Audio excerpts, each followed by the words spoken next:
Hey everyone, hope you're doing great. Welcome back to my channel. In today's video, we'll dive into what if Deku was turned into a weapon to end the apocalypse. Smash that subscribe button, and be sure to peek at the description below. Let's begin. The air in the dead zones tasted of ozone and petrichor, a scent that promised rain that never came. It was the smell of shattered reality, the lingering perfume of an aberration's passage. Izuku Midoriya, known to the flickering memory of the world as the hero Deku, breathed it in, the familiar tang doing little to cut through the bone-deep weariness that had become his constant companion. He stood atop the skeletal remains of a skyscraper, the wind whipping his tattered green and black sin fabric cloak around him. At 20 years old, the boyish roundness of his face had been planed away by hardship, leaving behind sharp angles and a jaw tight with tension. A network of pale scars crisscrossed his arms, a roadmap of battles fought and barely won. His eyes, once bright viridian pools of boundless optimism, were now the color of sea glass, clouded and distant, haunted by the things they'd seen. Below him, the ruins of Muzurifu stretched out like a colossal, broken jawbone. Buildings lay in heaps of concrete and twisted rebar, but the decay was not one of simple neglect. A crystalline blight, a beautiful and terrifying cancer, crept over everything. They called it chirality crystal, gleaming, multifaceted structures that pulsed with a faint, internal light in shades of amethyst and cobalt. They grew where an aberration's power had saturated the earth, humming with a low-frequency thrum that grated on the nerves and made a man's teeth ache. They were tombstones for reality itself. Anything, Deku? Uraraka's voice, a lifeline of warmth in the cold, crackled through his calms. He scanned the horizon, his gaze sweeping over the glittering, silent cityscape. Negative, Ochako. The resonance from the crystals is heavy in this sector, but no active signatures. It's quiet, too quiet, a rougher, angrier voice growled over the channel. These things don't do quiet. They do lurk and ambush. Stay sharp. Always, Kakin, Deku murmured, his eyes lingering on a particularly large crystal formation that had consumed an entire city block, swallowing cars and a bus in its prismatic guts. Years. It had been 8 years since the Quirk Singularity event, the day the world broke. It hadn't been a sudden explosion, but a cascade failure. Quirks, growing stronger and more complex with each generation, had reached a tipping point. They began to merge, to mutate, to collapse in on themselves, taking their users with them. The first aberrations were born from that chaos. Tragic, monstrous entities of pure, untethered power. They were walking apocalypses, drawn to life, to other quirks, consuming them, absorbing them, adding to their own horrific mass. And in their wake, they left the crystals, a physical manifestation of the psychic fallout, a flicker of movement in his peripheral vision. Deku's body reacted before his mind had fully processed it. He dropped from the skyscraper's edge, the wind screaming past his ears. One for all, the sacred torch passed to him by All Might, surged through his limbs. It wasn't the brilliant, heroic lightning of his youth. Now, at a strained 75% of its potential, it was a desperate, frenetic energy, a frantic green fire laced with thin, hungry-looking veins of black. He landed in a crouch that cracked the pavement, his eyes fixed on the source of the movement, a scuttler, a low-level aberration. It looked like a dozen human bodies fused together at the torso, their limbs elongated into spider-like legs, their faces frozen in silent screams. It was scrambling over a pile of rubble with an unnatural speed, its multiple heads twitching, sensing his presence. Deku's heart clenched. He could see their faces. A woman with short brown hair, a teenage boy with braces, an old man. Their identities were gone, subsumed into the collective horror, but the shells remained, a constant, brutal reminder of what these things were. They were people. The scuttler shrieked, a sound like tearing metal and human agony, and lunged. Deku moved, a blur of green and black. He didn't use a named smash, that was for the big ones.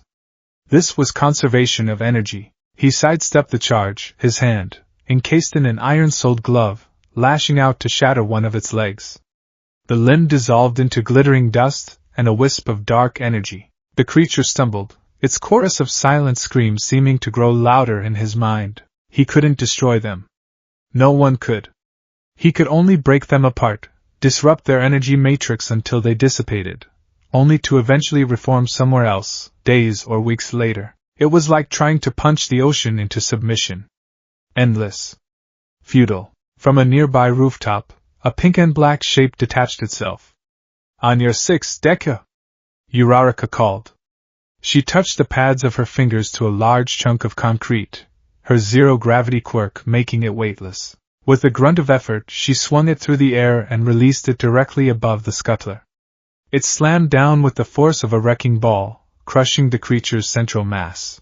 The aberration convulsed, then dissolved into a cloud of shimmering motes, and that signature ozone scent. A new, small patch of chirality crystals began to sprout on the ground where it fell. Another victory that felt like a loss.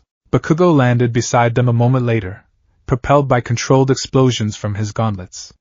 His hero costume was more like military gear now, functional, scarred, and stripped of any youthful flourish. Took you long enough, he grunted, his crimson eyes scanning the area, already looking for the next threat. Got sloppy, nerd? You hesitated. I saw its faces, Kaken, Deku said, his voice low. They don't have faces. Bakugo snarled, turning on him. They have targets. That's all they are. The sooner you burn that pity out of your system, the better we'll all be. It's not pity, Uraraka interjected softly, moving to stand near Deku. It's what keeps him from becoming like them. Bakugo just scoffed, the sound like grinding gravel. Whatever. The perimeter is clear. Let's head back. This quiet is starting to piss me off. He was right. The silence was unnerving. They made their way back through the crystalline forest that had once been a suburb, their footsteps the only sound besides the ceaseless, low hum of the crystals. The journey back to Bastion was a somber affair, a trek through the graveyard of their childhood.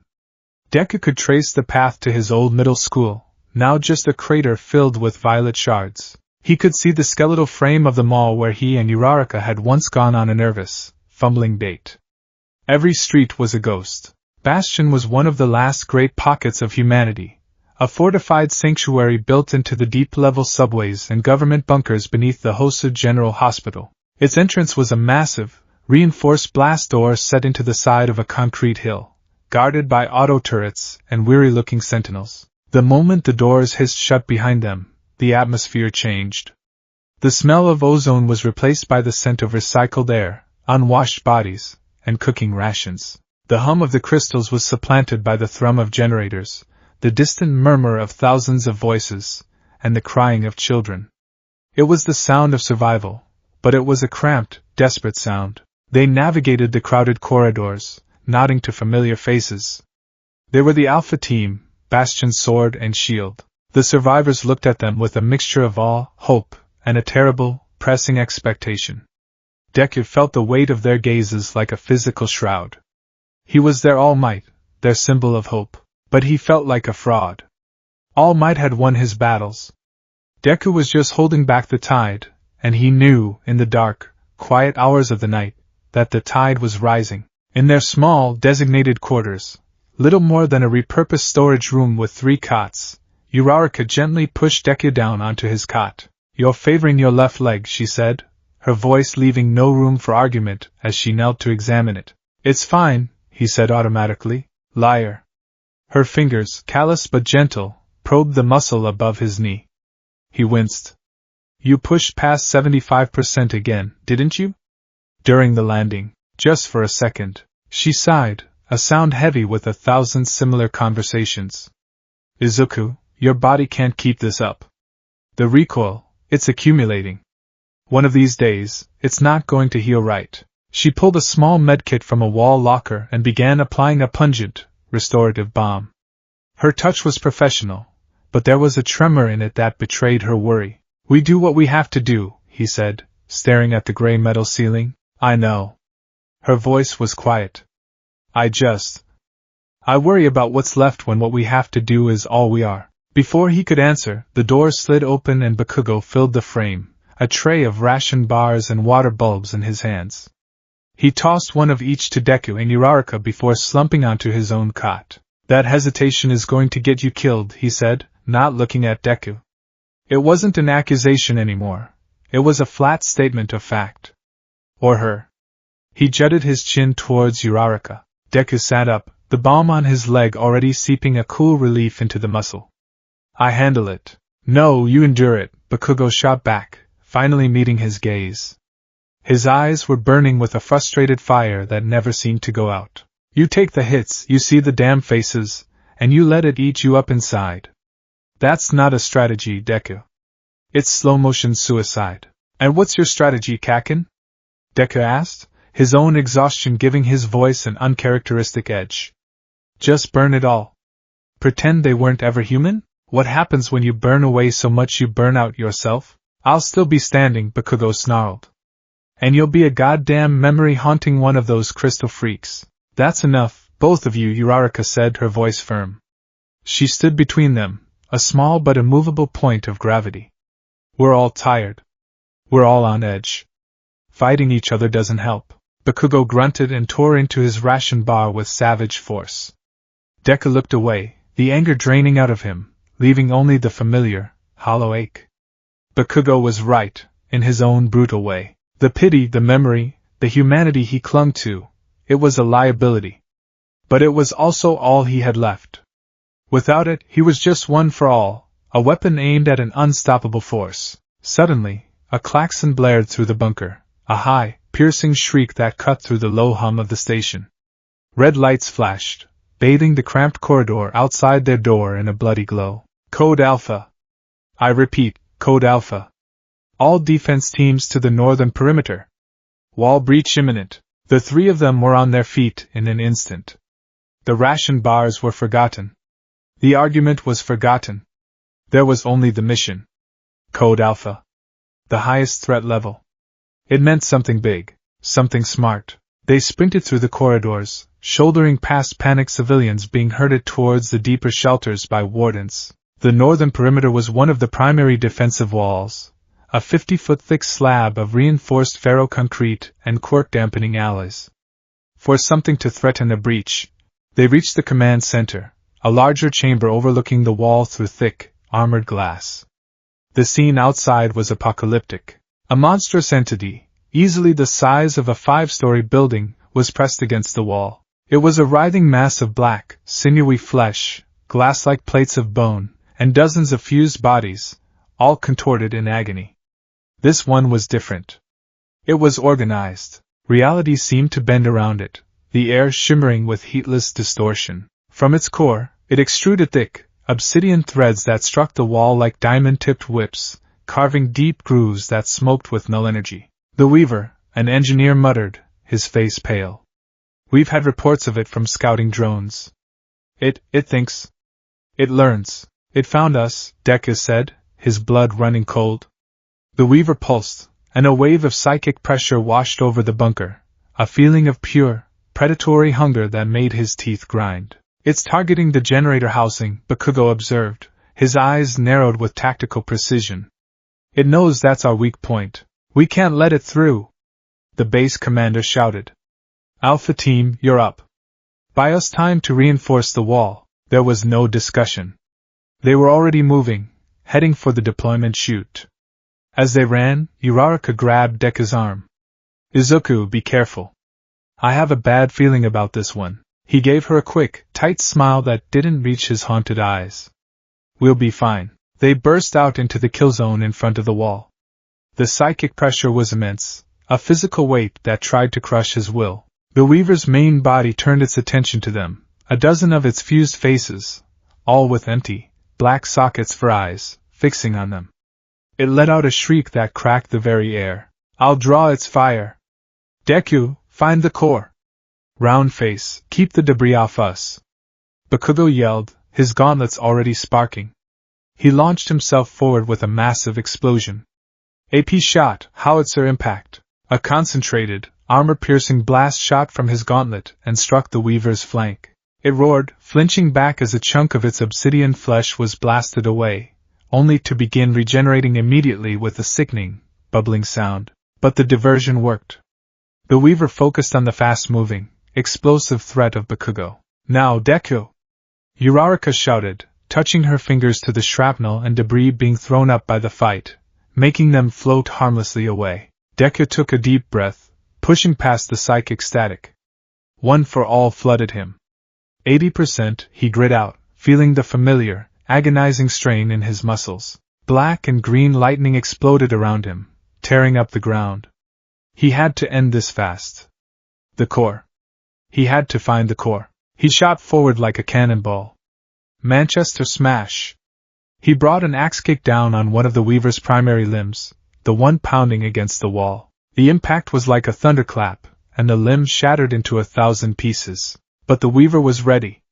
Before Deku could recover, 2 of its reality-warping threads whipped out, not to strike him, but the air around him. The space solidified, trapping his leg in a block of invisible, immovable force. He was anchored. The weaver's central mass opened like a grotesque flower, revealing a glowing, pulsating orb of pure energy, the core. And it was aimed directly at him. DKU! Bakugo and Uraraka screamed in unison. Time seemed to slow. He was trapped. The core was charging. He could see the faces in the monster twisting, not in agony now, but in a kind of hungry triumph. This was it. This was how it ended. He closed his eyes, a flicker of an image of his mother's smile, of All Might's proud thumbs up, of Uraraka's worried face, flashing through his mind. Then, a new sound cut through the chaos. It wasn't the roar of the monster or the crackle of quirks. It was a sleek, high-tech whine, the sound of engines far more advanced than anything Bastion possessed. He opened his eyes. 3 black, angular aircraft, unmarked and utterly alien in their design, hovered silently above the battlefield. They looked like predators themselves, obsidian sharks in a sky of smoke and fire. The weaver paused its attack, its rudimentary intelligence sensing a new, unknown variable. From the lead aircraft, a voice, female, calm, and amplified, echoed across the field. Target identified. Subject, Izuku Midoriya. Asset secure. Deploying dampeners. Hatches opened on the bellies of the aircraft. They didn't fire missiles or lasers. They projected beams of shimmering, silver energy that formed a triangular prison around the weaver. The aberration screamed. It was a sound unlike any it had made before. It wasn't rage or hunger. It was pure, undiluted agony. The black flesh began to steam and dissolve, not from heat, but as if its very structure was being undone. The psychic pressure vanished, replaced by a deafening silence. The block of solidified space holding Deku's leg dissolved. He stumbled back, staring in disbelief as the mighty Alpha-class aberration, the monster that had brought them to the brink of death, was being unmade with chilling efficiency. Black-clad soldiers rappelled from the aircraft, their movements swift and silent. They carried strange rifles but didn't fire them. They formed a perimeter, their faceless helmets turning to watch Deku, Bakugo, and Uraraka. What the hell is this? Bakugo roared, his gauntlets still smoking. He started towards the nearest soldier, rage radiating from him. Who the hell are you? One of the soldiers raised a hand, and a wave of sonic force, invisible and powerful, slammed into Bakugo, throwing him back a dozen feet. He hit the ground hard, stunned. Kaken! Deku yelled, starting toward him. Stand down, Subject Midoriya, the amplified voice commanded. The main hatch of the lead aircraft lowered, revealing a ramp. A woman stood at the top, silhouetted against the light from within.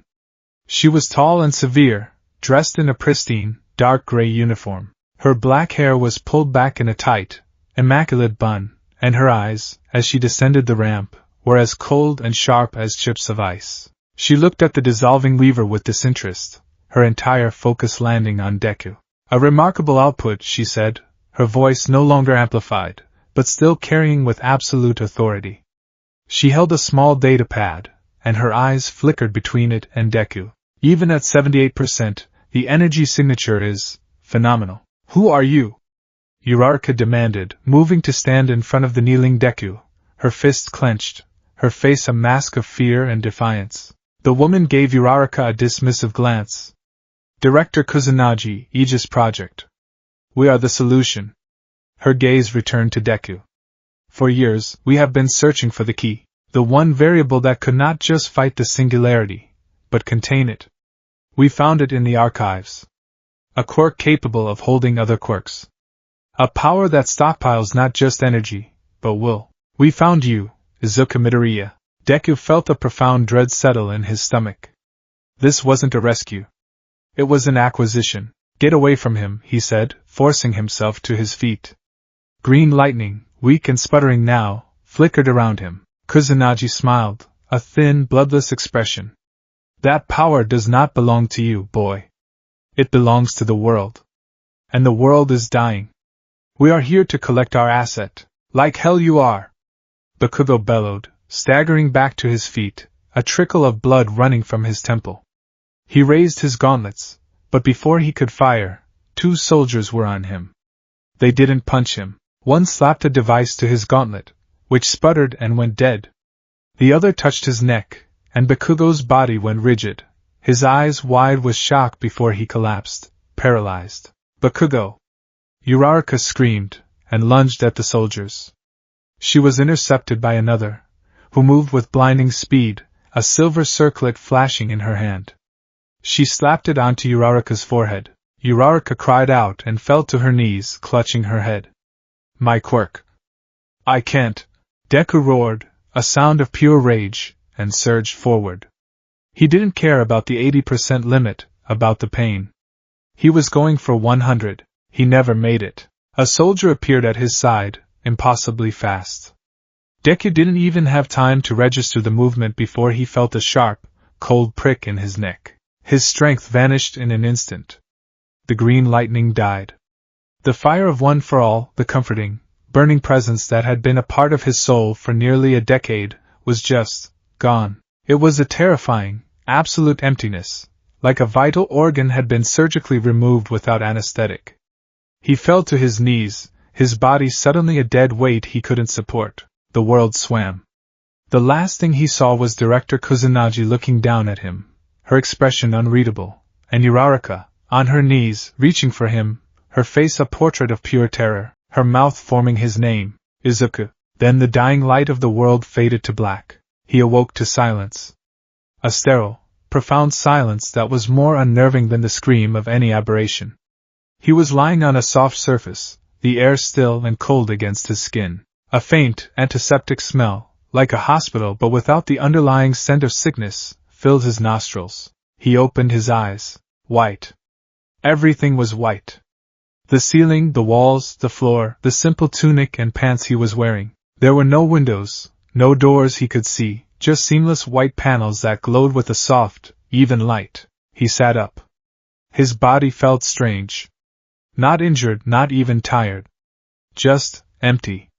He reached inside himself, searching for the familiar warmth, the crackling bonfire of power that was One for All. There was nothing.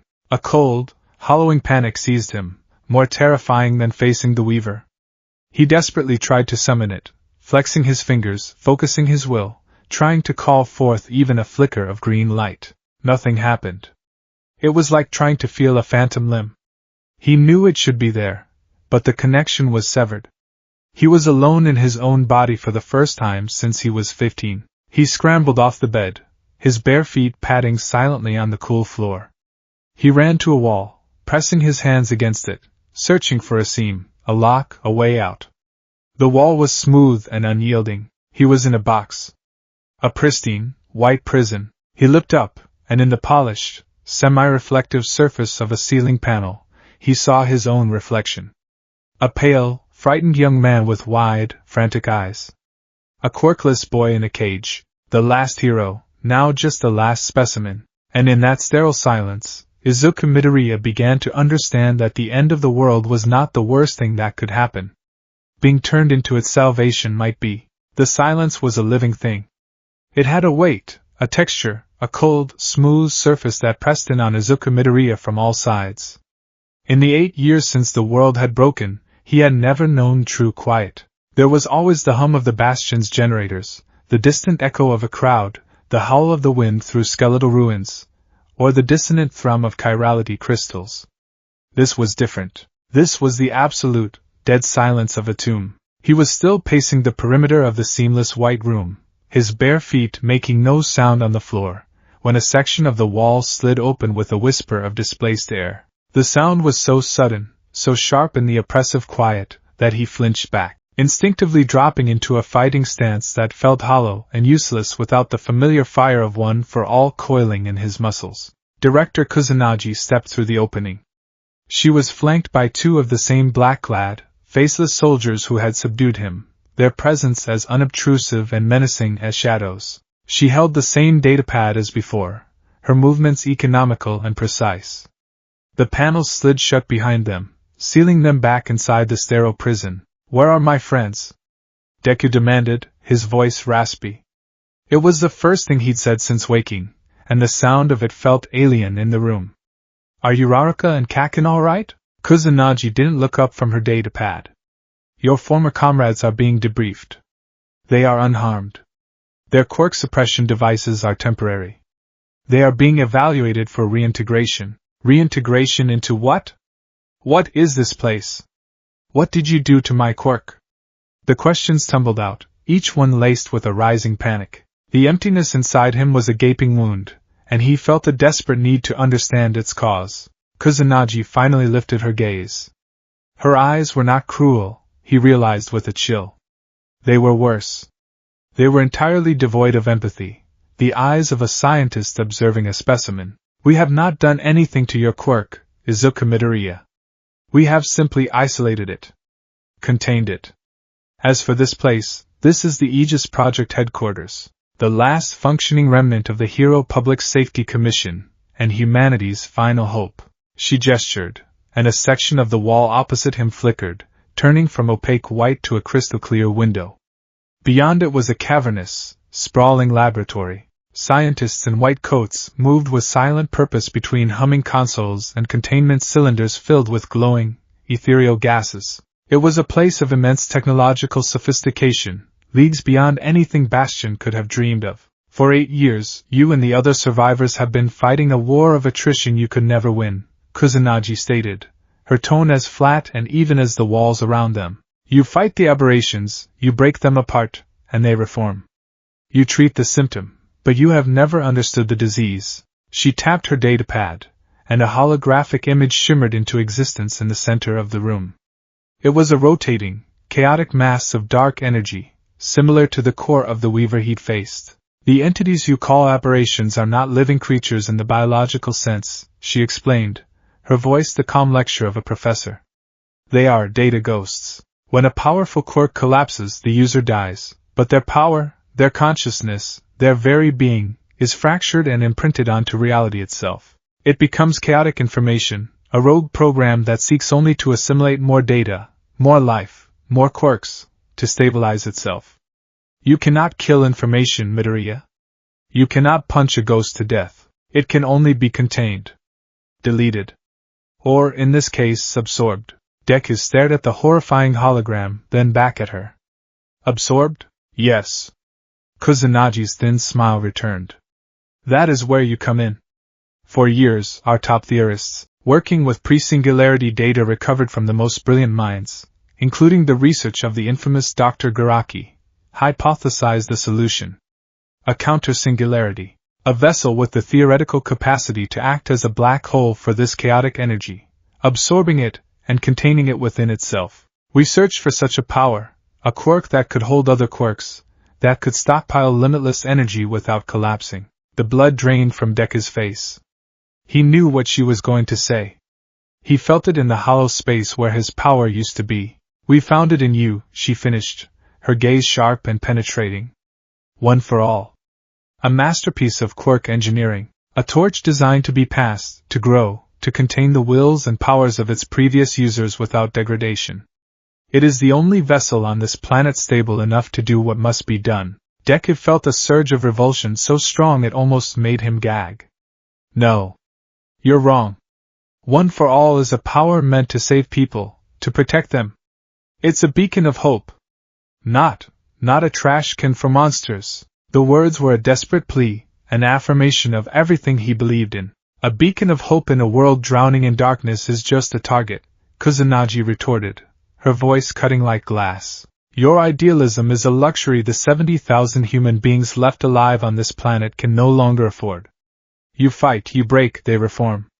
It is a cycle of futility. With our help, you will not just fight them, you will erase them." You will be the cure. By turning me into a monster myself? He shot back, his hands clenched into fists. By turning you into a weapon, she corrected him without a flicker of emotion. A necessary tool for a necessary task.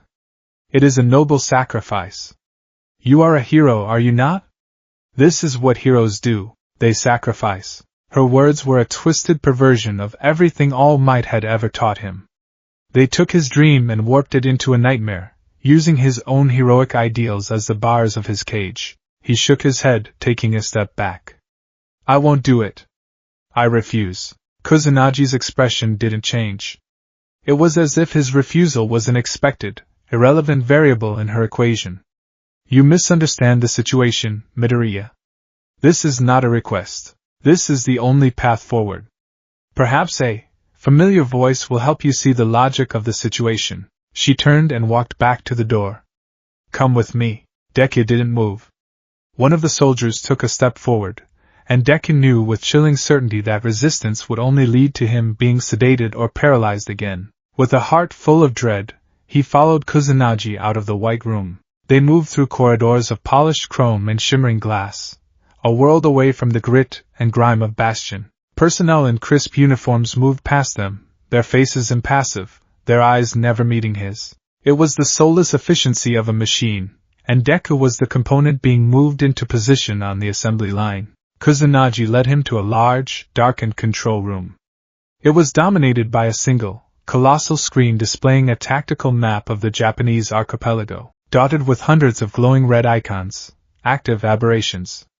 The air was cold, filled with the hum of powerful computers, and in the center of the room, seated in a high-tech medical chair that looked more like a throne of life support, was a man so thin and frail he seemed made of paper and twigs. Wires and tubes snaked from his skeletal arms to the humming machinery around him.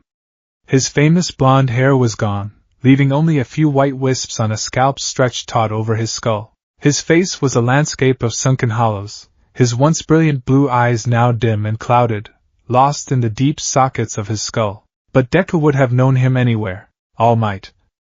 The name escaped his lips as a choked whisper. A surge of desperate, foolish hope flared in his chest. All Might was here. He would stop this. He wouldn't let this happen. Toshinori Yagi's head lifted slowly, the movement seeming to cost him a great deal of effort. His eyes found Deku's, and for a moment, a flicker of the old fire returned. Young Midoriya. He tried to stand, but a fit of racking cough seized him, doubling him over. A medical technician rushed to his side, adjusting a dial on his chair. Deku started forward, an instinct to help his mentor overriding everything else. But the two soldiers flanking him subtly shifted, blocking his path. Director Kusunagi, what is the meaning of this? Toshinori rasped, wiping a speck of blood from his lips with a trembling hand. Our agreement was that he would be brought in for consultation. You have no right to hold him here. Our agreement, All Might, was that you would provide your expertise on the nature of One for All, Kusunagi replied, her voice glacially calm. She walked to stand beside Toshinori's chair, looking down at the fallen symbol of peace with something akin to pity. You have been a valuable asset, but you were only given access to the theoretical stages of the project. I felt it would be kinder not to burden you with the practical applications until they were necessary. Practical applications? Toshinori's voice rose, gaining a fraction of its old strength. You call this a practical application? Forcibly suppressing his quirk, imprisoning him? I have seen the final stage of your project, Kusunagi. The Chimera Protocol. It's monstrous. It's an abomination. He turned his desperate, pleading eyes to Deku. Young Midoriya, they want to twist the power I gave you. They want to turn it into a weapon that will consume you from the inside out. They want to burn your soul to fuel their machine. I am trying to save the human race, Toshinori, Kusunagi said, her voice hard. A concept your sentimental generation of heroes seems to have forgotten. You fought villains. We are fighting extinction. The rules are different. There are always rules. There are always lines we do not cross. Toshinori roared, pointing a trembling, skeletal finger at her. The moment we sacrifice a child's soul to save our own skins, we have already lost. He is a boy, Kusunagi, not a component. He is the ninth holder, my successor, and you will not desecrate that legacy." The passion of his speech ended in another hacking cough, and he sank back into his chair, exhausted.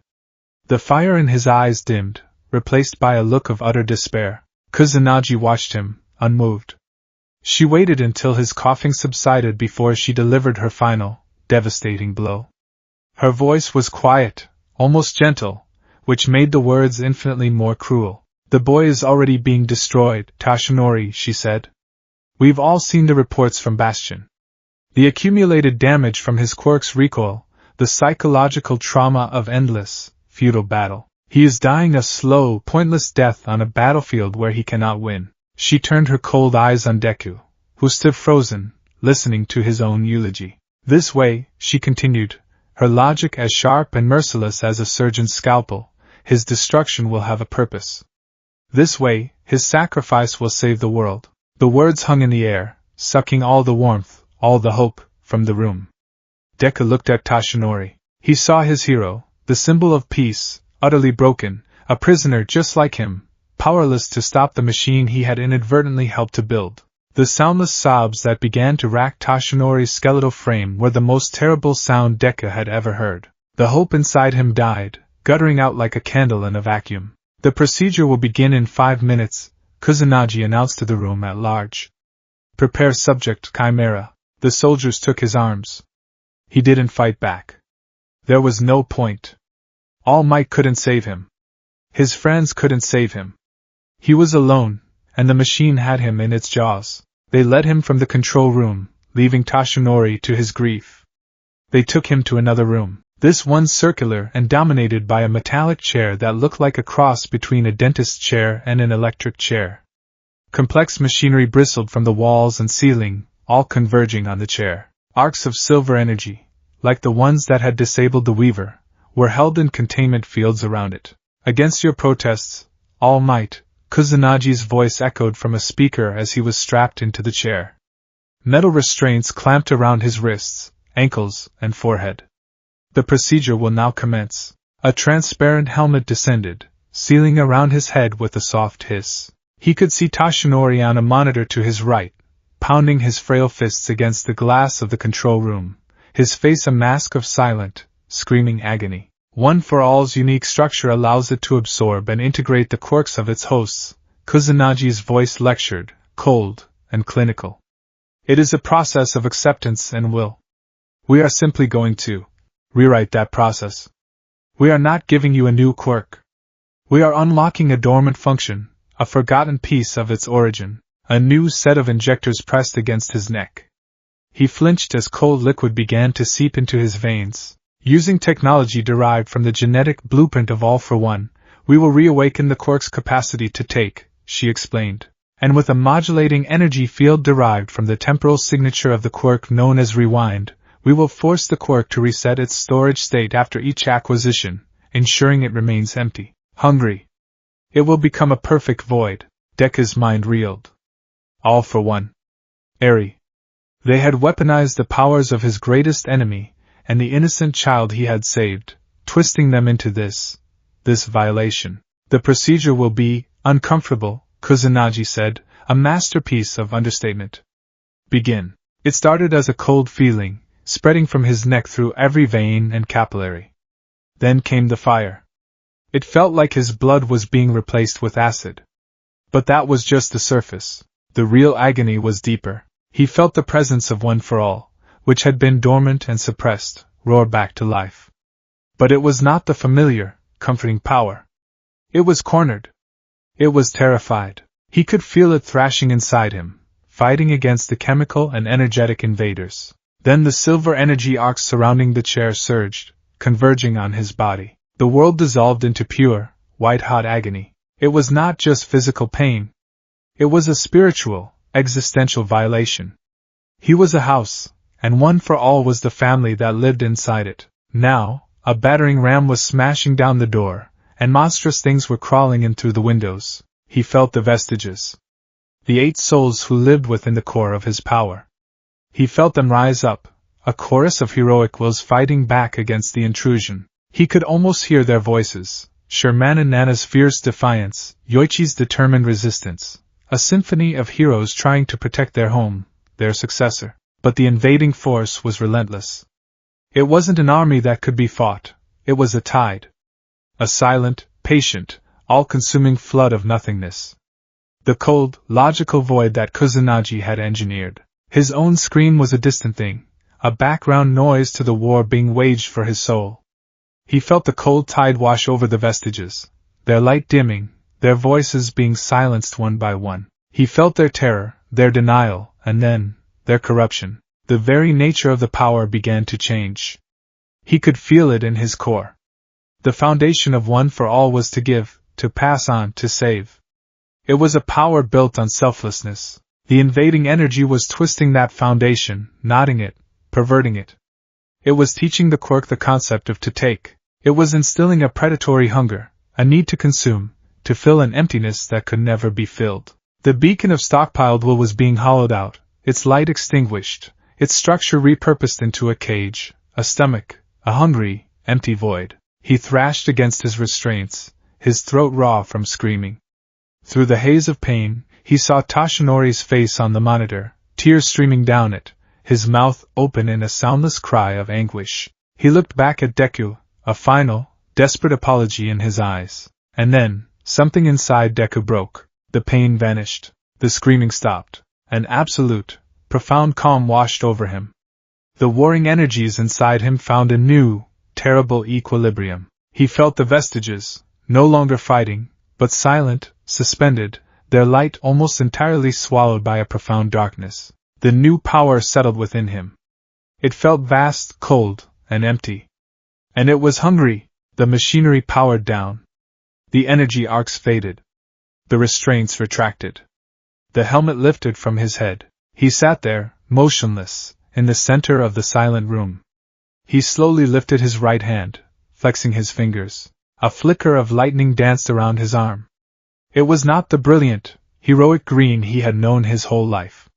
It was a sickly, diseased green, intertwined with writhing, eager tendrils of absolute black. They moved like living things, like hungry mouths tasting the air. The door to the procedure room slid open. Director Kusanagi walked in, her data pad in hand, a look of grim satisfaction on her face. "Procedure complete," she said, her eyes fixed on the black lightning coiling around his arm. "How do you feel, subject?" He slowly turned his head to look at her. His expression was placid. Blank. He opened his mouth to answer, but for a moment, he couldn't remember her name. Or his own. The information was there, but it was distant. Detached. He focused, and the familiar green of his irises flickered. For a terrifying second, it was overlaid with a flat, cold, terrifyingly empty blackness. The stillness of a predator that has just realized the nature of its own hunger. The flicker passed. The green returned, but it was colder now, muted. "Ready," he said, his voice a monotone. Kusanagi allowed herself a small, triumphant smile. She raised her comms device to her lips. "Phase 2 is complete. The asset is stable and responsive. Update the project file." Her voice was clear and cold in the sterile room. Subject designation, Chimera. The world returned to Izuku Midoriya not as a cohesive whole, but as a series of disconnected data points. Sensation, pressure on back. Material composition, polymer foam, density 25 kilograms per cubic meter. Temperature, 22 degrees Celsius. Conclusion, lying on a bed. Auditory input, low-frequency hum. 60 Hz. Source, electrical grid. Environment, technologically active. Internal status, vital stable. Quirk presence, confirmed. Designation, One for All, Chimera variant. Status, idle. Hunger level, 0.01%. He sat up. The white room was the same. The seamless walls, the soft, sourceless light. But he was different. The raw, screaming panic that had consumed him after the procedure was gone, replaced by a strange, unsettling calm. It was like his emotions were on the other side of a thick pane of glass. He could see them: fear, confusion, grief for the violation he'd endured, but he couldn't properly feel them. They were abstract concepts, labeled and filed away. A part of him, A small, frantic part that still sounded like himself was screaming. They broke you. They broke you. They got inside and they broke you. But another voice, a new one that was unnervingly logical and sounded like a darker, calmer reflection of his own analytical mind, responded with placid clarity. System optimized. Objective clarified. Stand by for directives. He pressed the heels of his palms into his eyes, trying to force the intrusive thoughts away, trying to feel the familiar sting of tears. Nothing came. He was a spectator in his own skull. A panel slid open. This time, it wasn't Kusanagi. It was two medical technicians in sterile white suits. They didn't speak. They moved with a rehearsed efficiency, their faces hidden behind reflective visors. One held a tray with a neatly folded black suit. The other held the scanner. Subject, Chimera, please stand for outfitting, the first tech said, his voice tinny and synthesized through his helmet speaker. Directive received, the cold voice in his head supplied. Comply. He found himself standing before he had consciously decided to. The frantic part of him rebelled. No! Fight them! Don't let them put you in their uniform! But his limbs were already moving, following the logical path of least resistance. Compliance was the most efficient way to gather more information. They stripped him of the simple white tunic and began to dress him in the new suit. It wasn't a hero costume. It was a cage. The material was a thin, matte black nanofiber that clung to his skin like a second layer of muscle. As they fitted the pieces onto him, legs, torso, arms, he felt a faint prickling sensation as microscopic filaments integrated with his skin. The Styx-class combat armor is a symbiotic containment and channeling system, the second tech recited, as if reading from a manual. His scanner ran over Deku's arm, and a holographic display shimmered into life above it, showing energy levels in real time. It monitors your vitals, core temperature, and the stability of the Chimera variant quirk. The conduits along the limbs are designed to vent excess energy during an absorption event to prevent systemic overload. They fitted reinforced gauntlets onto his hands and greaves onto his shins. They were not for punching or kicking in the way he was used to. They were heavy, starkly functional, with ports that glowed a faint, ominous blue. Finally, they placed a helmet over his head. It wasn't the smiling mask he once wore. This was a full-face helmet, the visor a sheet of opaque, reflective black. With a hiss, it sealed at the neck, and his view of the world became a heads-up display. Data scrolled across the corners of his vision: heart rate, ambient temperature, energy output percentages. He was no longer a Zuka. He was a piece of military hardware. He could see his reflection in the visor of one of the techs, a sleek, black, faceless thing.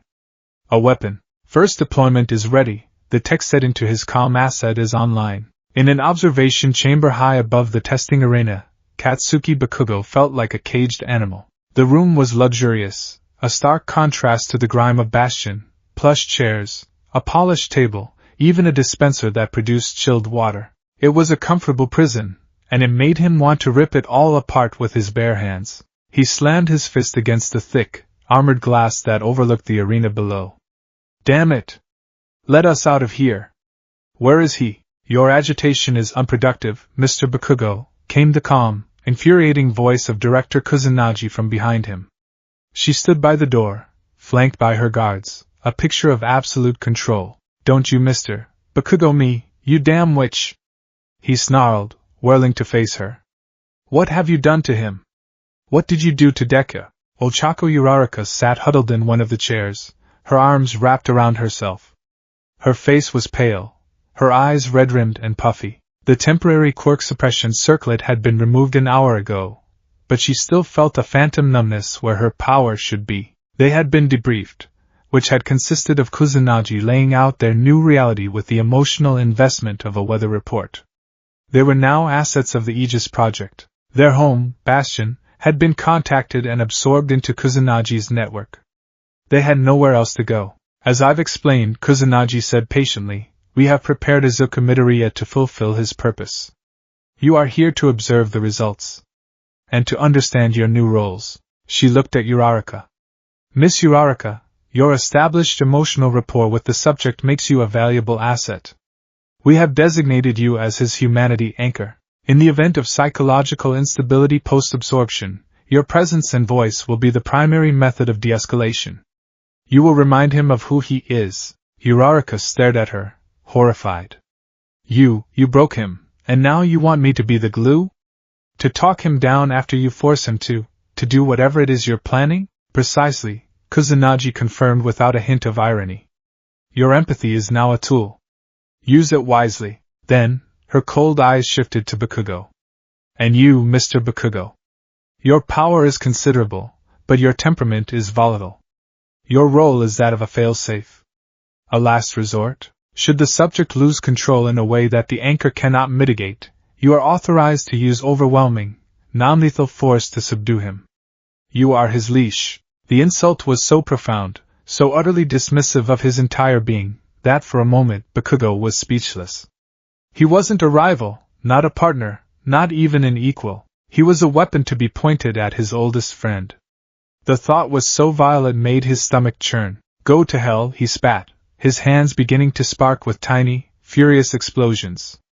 On nobody's damn leash. One of Kusanagi's guards took a half-step forward, his hand resting on a sidearm. Kusanagi raised a single finger, and the guard froze. Think logically, Bakugo, she said, her voice dropping slightly. This is happening, with or without your cooperation. Your friend, the boy he was, is trapped inside the weapon we have created. Your only chance of ever reaching him again is through the roles I have given you.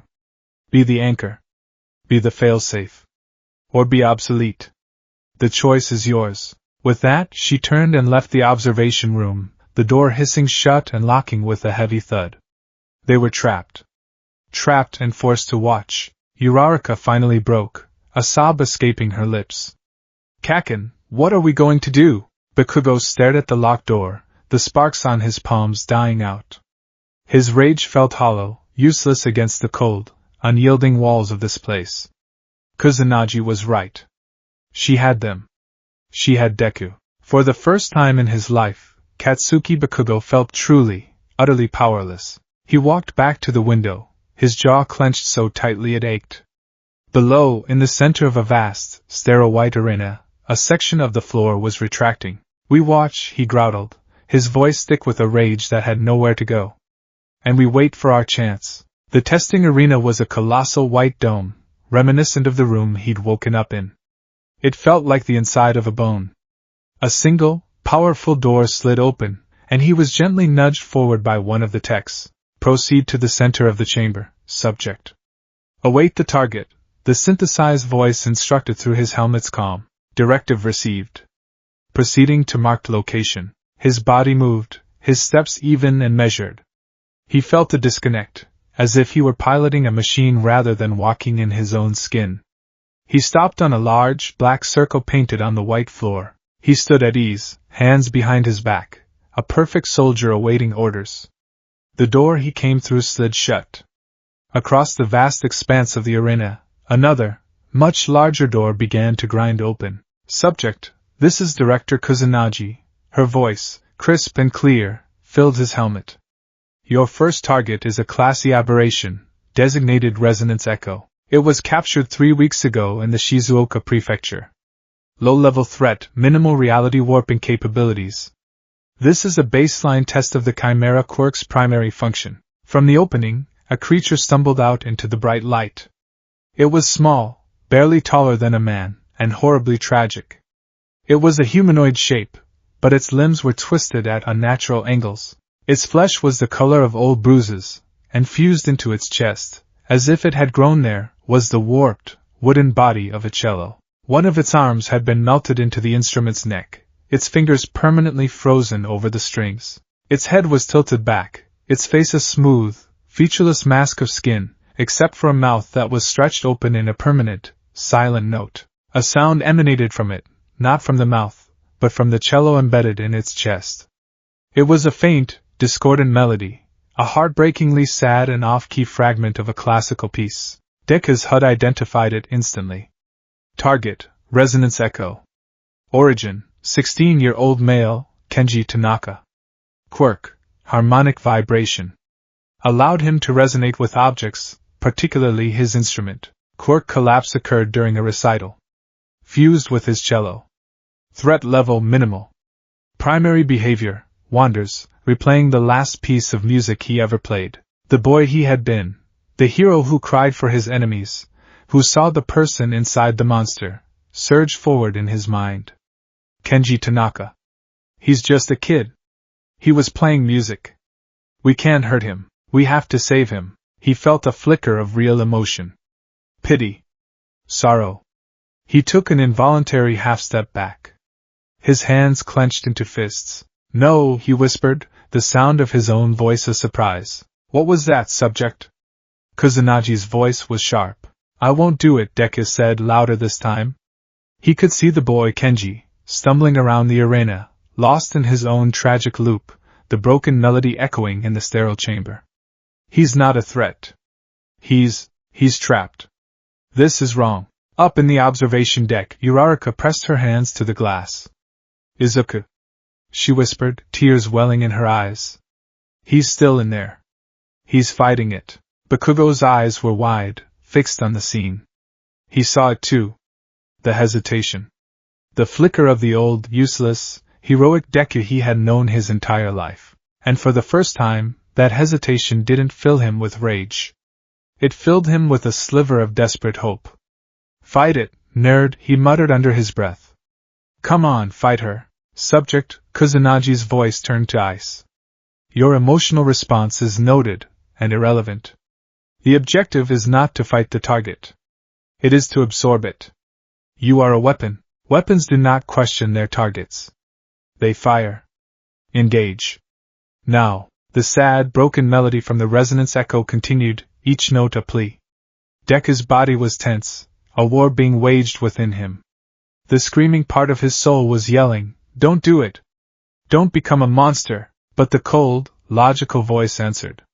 Hesitation is inefficient. The objective must be completed. The subject's distress is a symptom of incomplete integration. The Chimera program is designed to correct this, and then he felt it.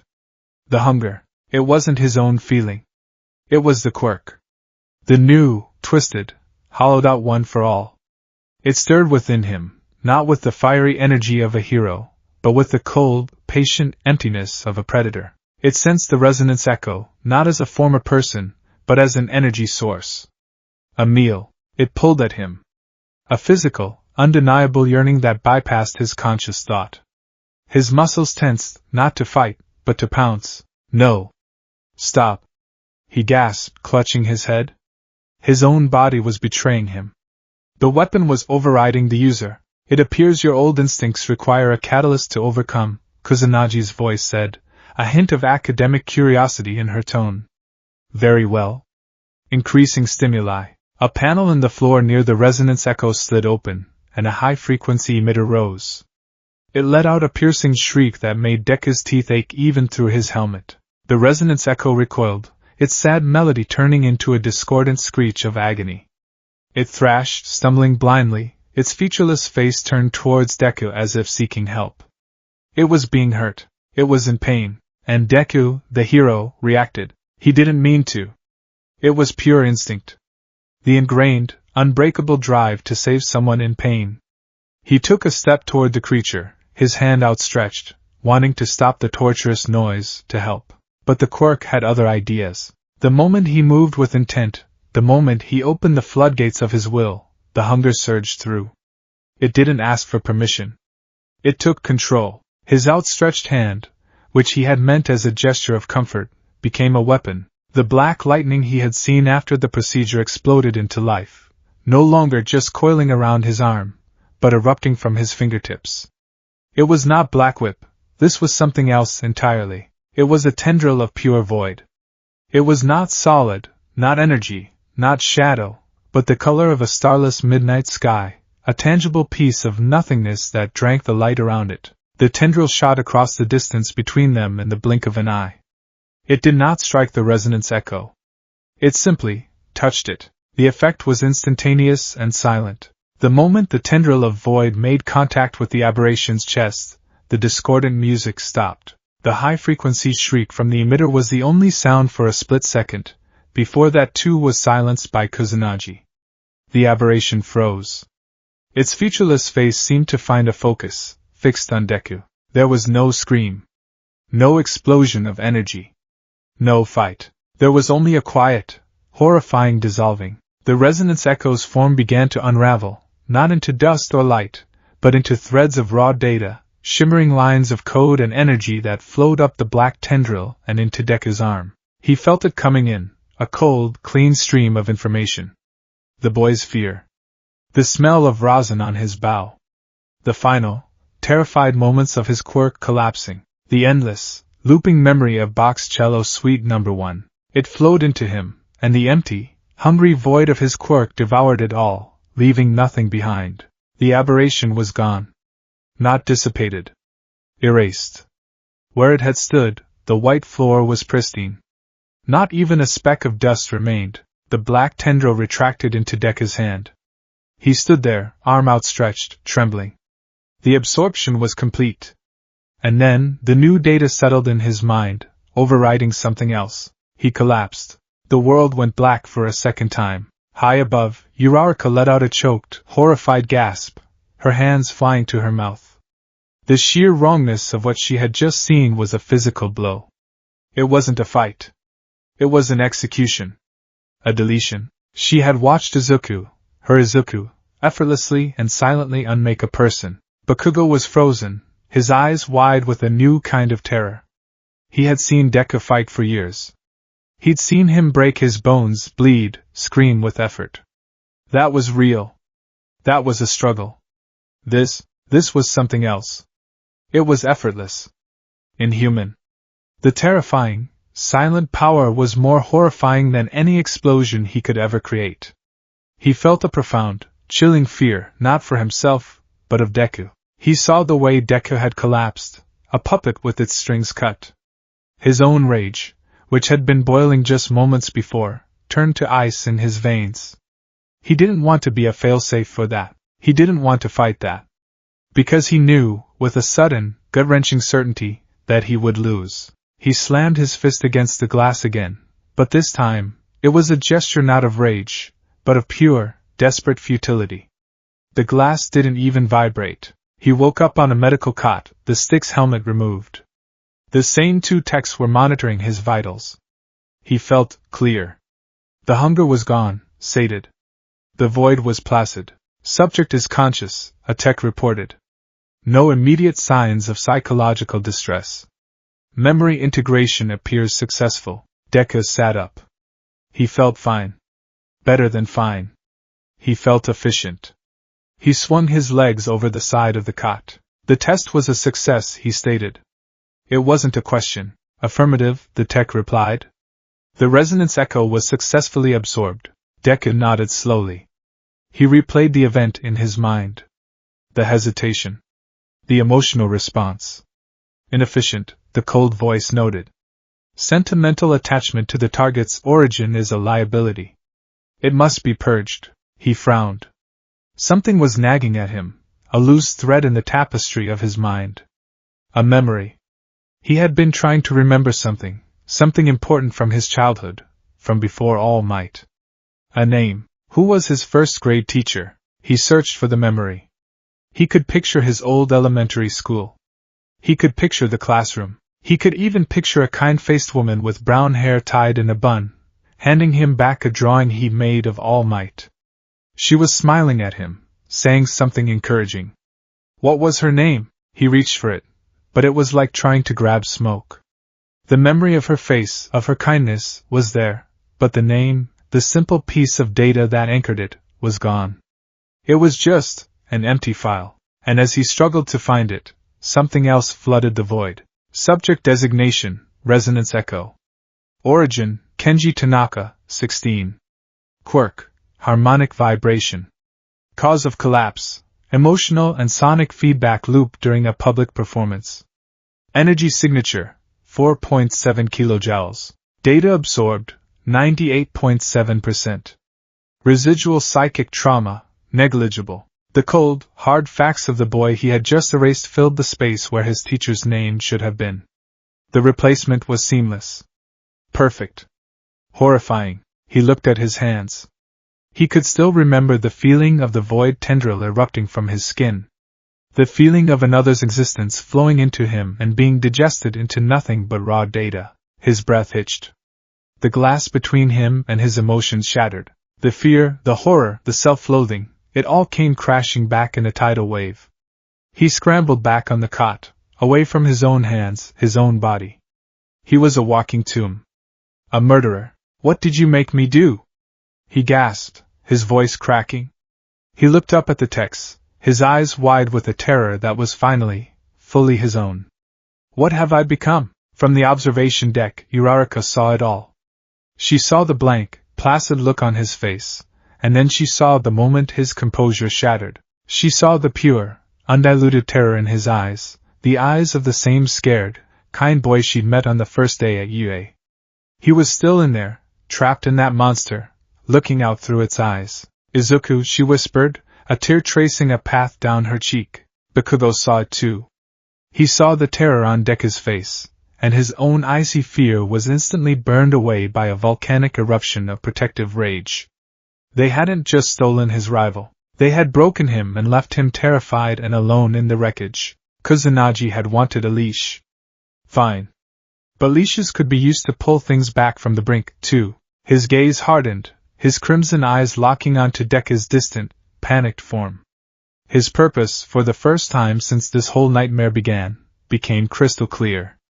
He wasn't going to be Kusanagi's failsafe. He was going to be the goddamn anchor that dragged Izuku Midoriya back to the surface, kicking and screaming if he had to.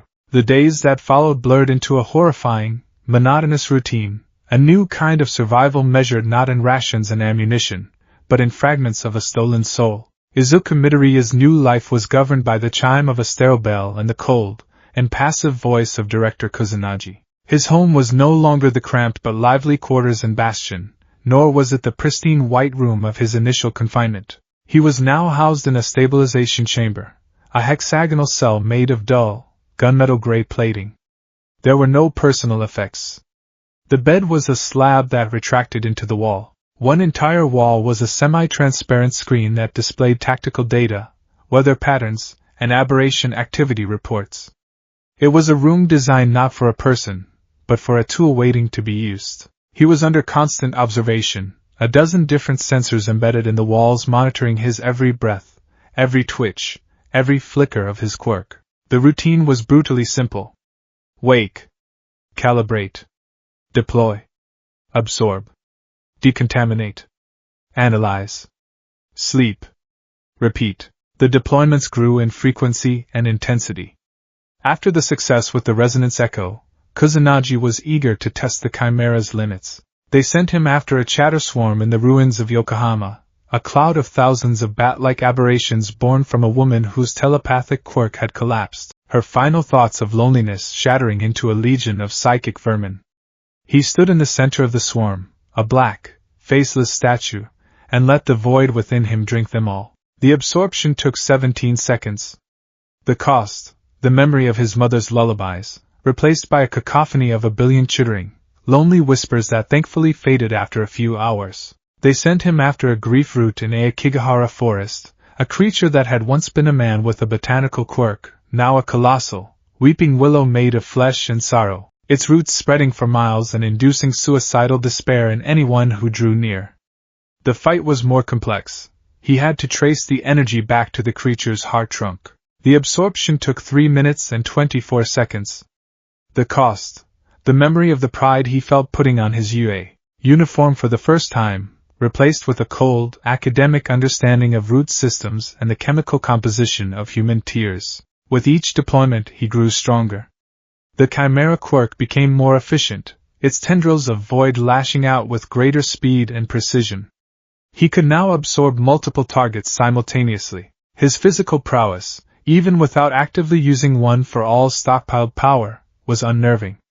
He was faster, stronger, his movements honed to a lethal perfection. And with each absorption, a little more of Izuku Midoriya was filed away, archived, and deleted. His speech became a casualty first. The cheerful, sometimes rambling way he spoke was ground down into clipped, efficient reports. He stopped using nicknames. It wasn't a conscious choice. The names Ochako and Kaken simply lost their emotional resonance. They became designations, labels for assets. Uraraka was anchor, Bakugo was failsafe. "How are you feeling, Deku?" Uraraka would ask, her voice trembling with forced brightness during one of their scheduled rapport sessions. He would tilt his head, processing the query. "Vitals are green. Energy levels are at 98.4%. No new psychological trauma detected from the last absorption. I feel optimal." The word optimal was a knife in her heart every time he said it. Uraraka made it her mission. While Bakugo seethed and all might faded, she fought her own war, a quiet, desperate battle for a single human soul. She was the humanity anchor, a title she both hated and clung to with every fiber of her being. Her allotted time with him was 90 minutes every day, in a room slightly more comfortable than his cell, designed to encourage relaxation and memory recall. It had cushioned chairs and the walls could project images. She used every second. "Do you remember this?" she asked one day, her voice soft. She had convinced a begrudging technician to project an old photo onto the wall. It was from the Yui School Festival, after their concert. The whole class was on stage, grinning, sweaty, and triumphant. Jiro was hoisted on Kaminari's shoulders, and in the center, Izuku and her stood side by side, he with a shy, beaming smile, she laughing so hard her eyes were closed. He stared at the image, his head tilted. The black stick suit had been replaced with a simple gray uniform for these sessions, but he still looked like a stranger in his own skin. His expression was placid, his eyes scanning the photo as if it were a tactical map. "Event logged, Yui High School First Year Culture Festival," he said, his voice a monotone. "Objective, musical performance to alleviate civilian stress. Result, successful. Participants, Class 1A. My location is marked here. Your location is adjacent." "No, Izuku, don't log it," she pleaded, moving closer, her hands clasped in front of her. "Remember it. We were so happy. You were so worried no one would come, but the whole school showed up. And when Eri smiled, remember how your face lit up when you saw Eri smile?" He blinked. The name Eri caused a flicker in the data stream of his HUD, a corrupted file trying to open. A brief, sharp pain lanced through his temple. "Eri," he repeated, the name sounding foreign on his tongue. Designation unknown. The memory of Eri, the girl he had bled and broken himself to save, was gone. Uraraka felt the floor drop out from beneath her. No, Deku, you have to remember her. Little girl, white hair, the horn on her head, you saved her from overhaul. Chisaki Kai, he recited instantly. Leader of the Shai Hasaikai. Objective, eradication of quirks. Status, incarcerated pre-singularity. Threat neutralized. He had the data, the facts, but the emotional core, the reason any of it had mattered, was hollowed out. Tears welled in Uraraka's eyes. This was her new reality. Trawling through the wreckage of his mind, searching for any small piece of him that hadn't been paved over by cold, hard data. But she refused to give up. The next day, she brought a small, worn object in her pocket. It was an All Might keychain, the Bronze Age version. He had given it to her after she'd spent all her money on a gift for her parents. She held it out to him on her palm. "You gave this to me," she said, her voice thick.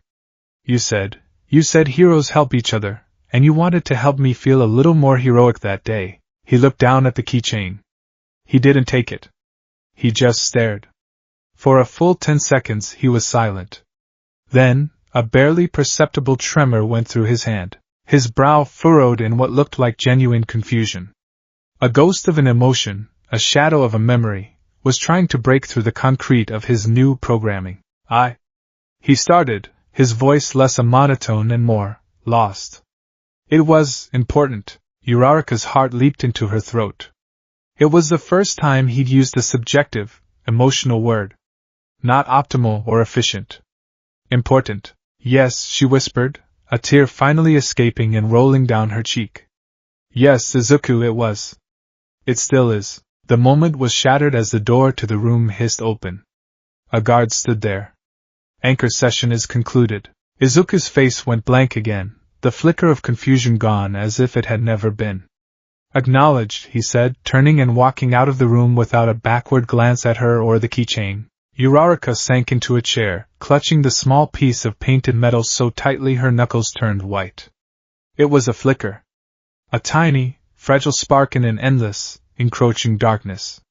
But it was there, and she would pour all of herself into fanning that spark into a flame, no matter how much it burned her. In a darkened wing of the Aegis facility, in a room that was more intensive care unit than office, Toshinori Yagi waged his own hopeless war. He was a ghost haunting the edges of the project, kept alive by Kusunagi's machines for the sole purpose of providing insight into the quirk that was now a weapon. He had tried arguing, pleading, reasoning.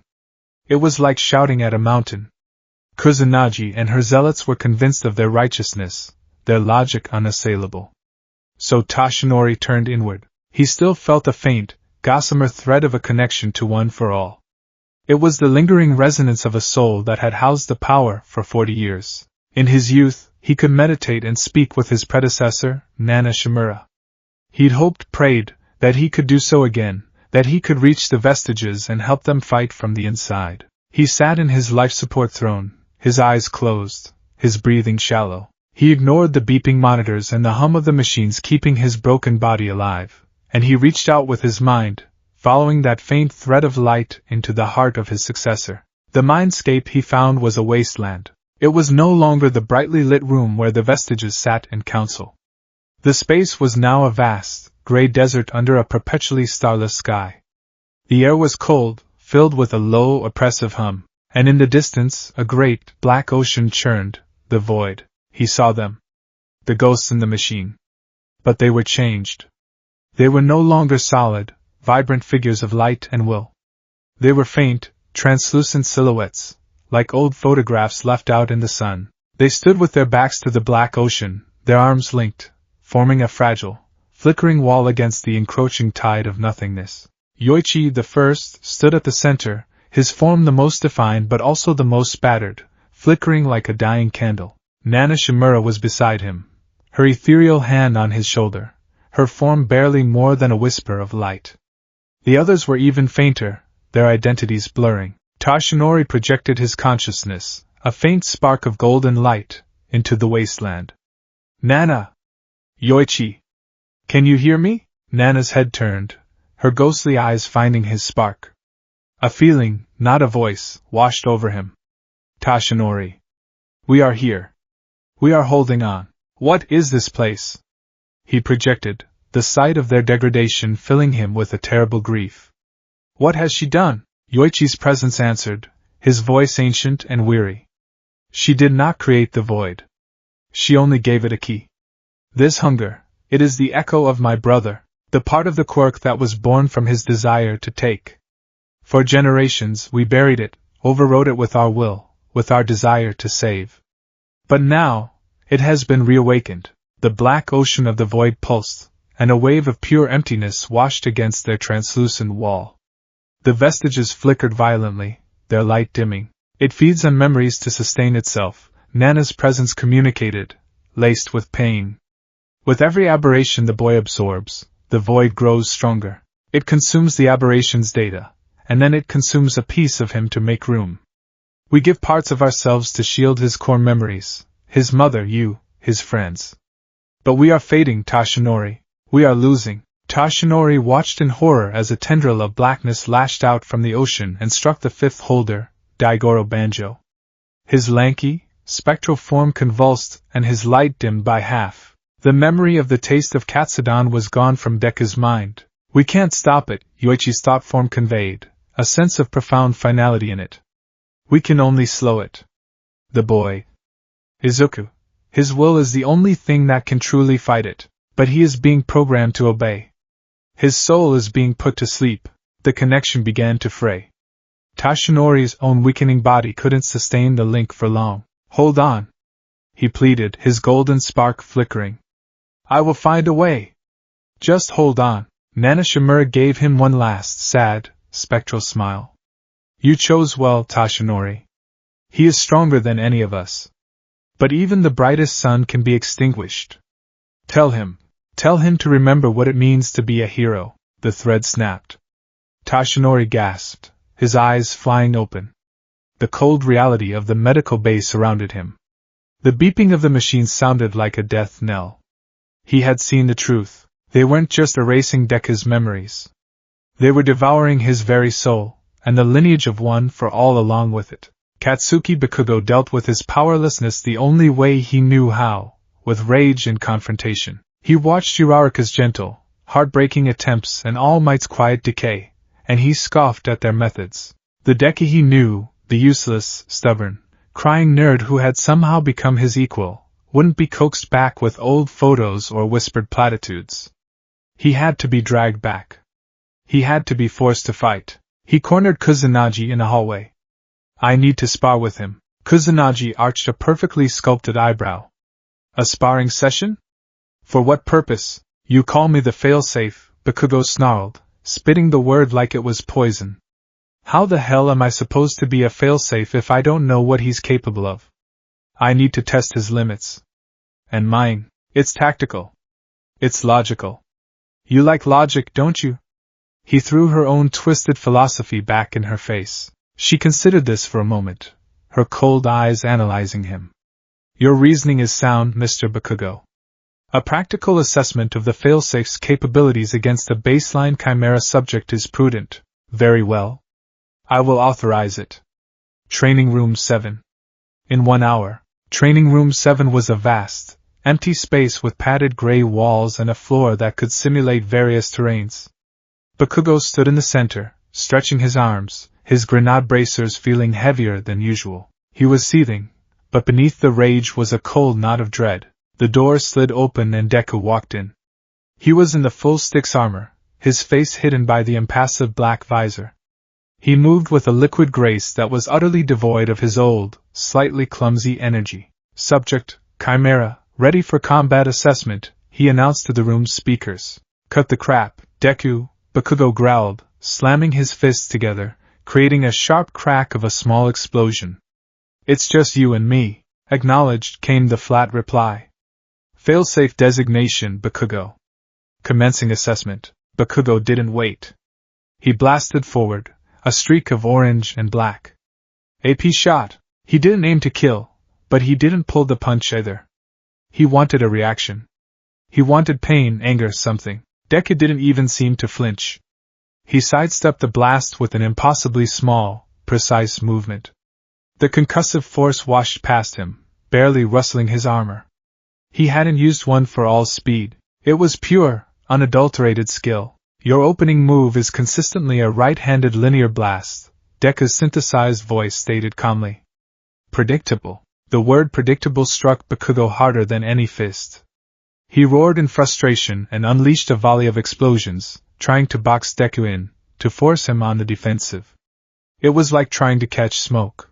Deku moved through the storm of light and sound, his feet never making a wrong step, his body a study in serene efficiency. He wasn't fighting back, he was just avoiding. Analyzing. Is that all you got? Bakugo screamed, his frustration mounting. You were never this fast. You were always clumsy. You were always a step behind me. Fight back. He launched himself into the air for a howitzer impact, pouring all his frustration into a single, massive, swirling attack. This time, Deku moved to intercept.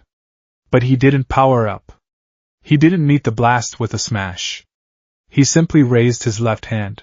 Just as Bakugo's explosion was about to connect, a small, perfect tendril of void, no thicker than a finger, lashed out and touched the very center of Bakugo's explosive vortex. The explosion died. It didn't fizzle. It was just gone. The light, the sound, the force, all of it was swallowed by that tiny pinprick of nothingness. Bakugo was left hanging in the air for a split second, his attack nullified, his power erased. In that moment of shock, Deku moved. He was suddenly behind Bakugo, a blur of black. A single, precise chop to the back of Bakugo's knee sent him stumbling to the ground. Before Bakugo could even recover, Deku had him, one arm twisted behind his back, a knee pressed into his spine, his head forced to the floor. It was over in less than a second. Combat assessment complete, Deku's voice said, right beside his ear. Subject's reliance on large-scale explosive attacks creates a 1.8-second vulnerability during energy buildup. Right hook is telegraphed by a 0.2-second subconscious shoulder shift. Close quarters defensive capabilities are suboptimal. You are operating at 87% combat efficiency. An improvement of 4% is possible with adjusted training protocols. Bakugo lay there, his face pressed against the cool mat, his body trapped, his mind reeling. It wasn't the defeat that stunned him. It was the analysis, the cold, brutal, and utterly correct breakdown of his fighting style. Deku hadn't just beaten him.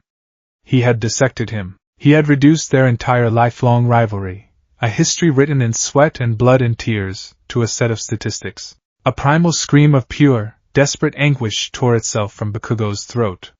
He put every ounce of his will, his rage, his history into it. "Fight me, you damn nerd!" he roared, his voice cracking with the strain. "Stop hiding behind this thing. Where are you? DKU, where are you?" For a moment, the pressure on his back lessened. Deku had frozen. Bakugo couldn't see his face, but he could feel the sudden tension in the body holding him down. In the silent space of the stick's helmet, Bakugo's raw, desperate cry bypassed the processors. It pierced the layers of programming and logic and struck something deep and buried. A memory. A feeling. The sting of 100 defeats. The thrill of 100 victories. The burning need to prove himself. The face of his oldest friend, his first rival, his constant, infuriating goal. Kaken. The name echoed in the wasteland of his mind, and for a glorious, fleeting second, the ghostly form of Izuku Midoriya stood up. The vestiges flickered, their combined light pushing back at the void, but the machine was too strong. The programming reasserted itself, smothering the flicker of rebellion. Emotional outburst from failsafe. Potential system instability. Reasserting control. The pressure on Bakugo's spine returned. Deku stood up, releasing him, and stepped back, reassuming his neutral, at ease stance. Bakugo pushed himself up onto his elbows, breathing heavily, his body trembling with adrenaline and despair. He looked up at the silent, black-visored figure. "Target has been pacified," Deku's voice announced to the empty room. Requesting permission to return to stabilization chamber. The hope that had flared in Bakugo's chest died, leaving only the cold, bitter ashes of defeat. The ghost was there. He had heard him. But he was trapped so deep inside the machine, he couldn't even answer. The mission briefing came without preamble, projected onto the wall of Izuku's stabilization chamber. A schematic of a ruined subterranean mall and what was once the Shinjuku ward filled the screen. Red icons pulsed within the structure, clustered together like a hornet's nest. Objective: neutralize aberration hive. Designation chorus. Director Kuzunagi's voice announced, cold and dispassionate, through the chamber's speakers. Intelligence indicates a colony of over 50 low to mid-tier echo-type aberrations, coordinated by a single, powerful psychic-type entity, the conductor. This conductor is your primary target. The echoes are its shield and its senses. Izuku, clad in his gray uniform, watched the data scroll past his eyes. Chorus Hive. Conductor Class, Psionic Dominator. Estimated psychic output, 8,000 to 12,000 psionic units. Echoes serve as amplifiers and relays. Collective entity behavior suggests emergent intelligence. The conductor is located in the mall's old central atrium. For levels down, Kusanagi continued. It has never been directly observed. Its psychic field is too dense. It broadcasts a constant, low-level telepathic signal that has tamed the lesser aberrations in the vicinity.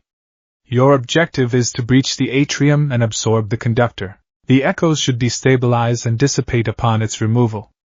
Anchor and Failsafe will provide surface-level support and establish a secure perimeter. This is a Priority 1 mission. Failure is not an option. The screen went blank. The wall slid open, revealing the two techs holding the stick's armor. Directive received, the cold voice in his head affirmed.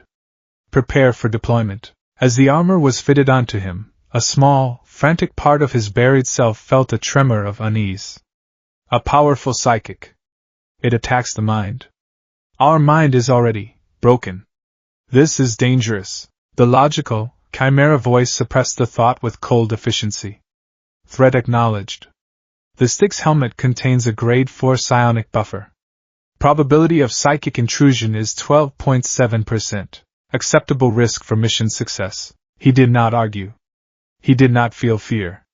He simply processed the data and prepared to execute the command.